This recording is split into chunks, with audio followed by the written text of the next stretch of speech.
বেতন আদায়ের দাবির জন্য পুলিশের লাঠিচার্জ সইতে হয়, জঙ্গল দিয়ে পানি দিতে হয়।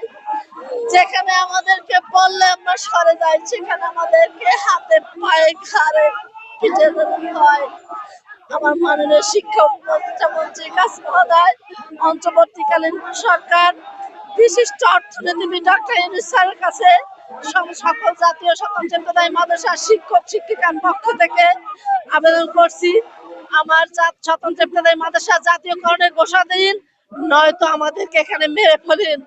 আমরা জাতীয়করণের ঘোষণা না নিয়ে এখান থেকে আর খালি হাতে ফিরে যাব না।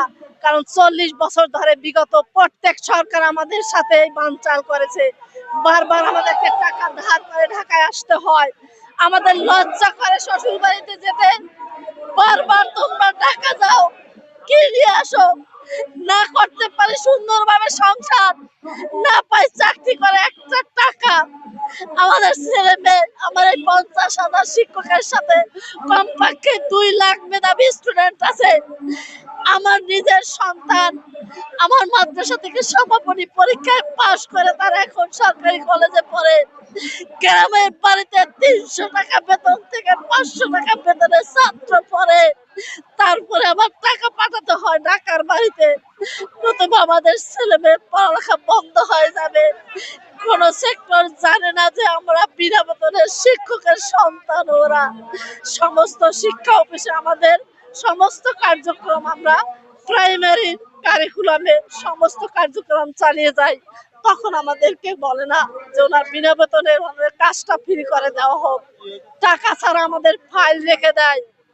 খাতা একটা রেজিস্ট্রেশন করতে গেলে 3-4 বার যেতে হয় উপজেলায়, 300 টাকা 400 টাকা গাড়ি ভাড়া দিয়ে।